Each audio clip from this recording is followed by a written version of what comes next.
Hello everyone, happy 4th of July. This is Dr. Denise Dart. Many of you know me as Dr. Glassmoyer. Change in life brought a change in name in a wonderful way over this past weekend. So I will now be Dr. Denise Dart. Same person, same information, same focus on my videos, just a new name. So this weekend I was thinking a lot about 4th of July and independence, and how the concept of independence impacts relationships. Healthy relationships foster independence. And what I mean by that is a personal sense of who you are, taking responsibility for your needs, your wants, your goals, what's important to you. It's about being you as a fully functioning human being. Independence in healthy relationships allows you to bring all of yourself to the relationship, while the other person brings all of themselves to the relationship. And so the relationship is this place in between, two healthy, whole people coming together and sharing life, sharing information, letting each other be who you are, fostering each other's growth. In toxic relationships, independence, quite frankly, is not allowed.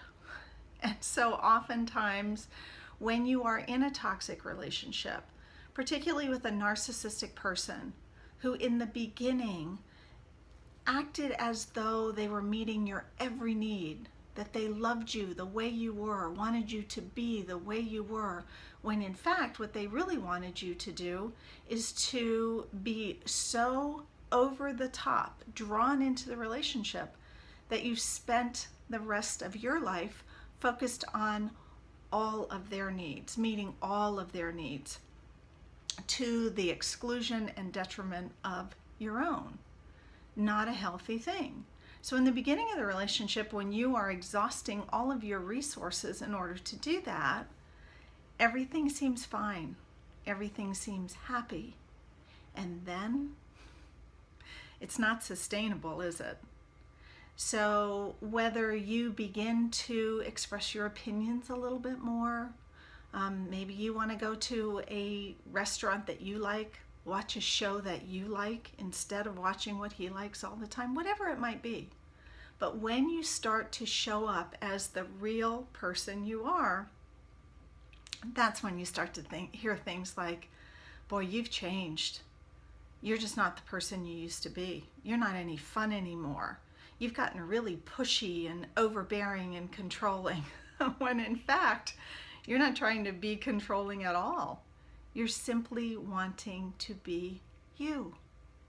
And relationships should encourage us to be who we are, to show up as who we are, to be safe so that we can grow in the relationship. But in toxic relationships, that is perceived by the narcissist as a threat. That maybe you're not there just for that person's needs.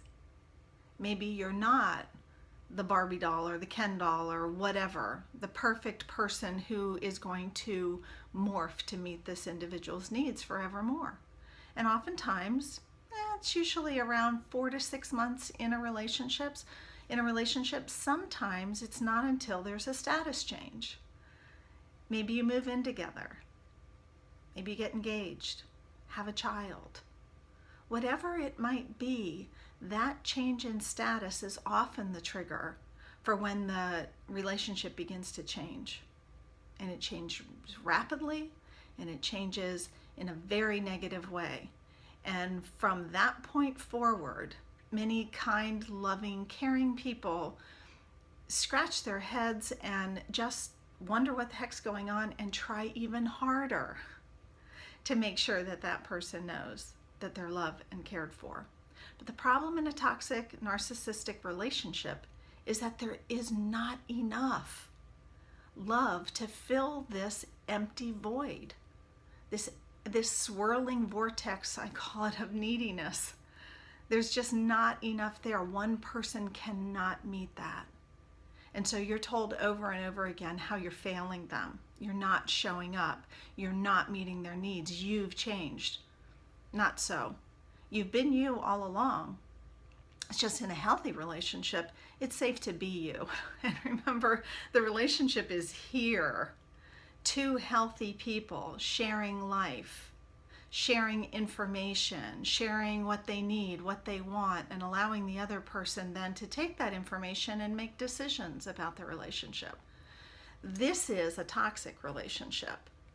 And in the beginning, you may be told that he or she have never loved anyone the way that they love you.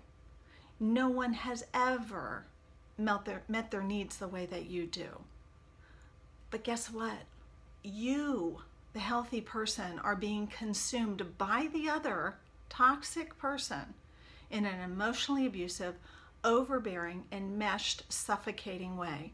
So it begins to feel very wrong because it is very wrong. It does not allow you to be who you are. It does not allow you to grow, to develop, to change, to be a whole human being.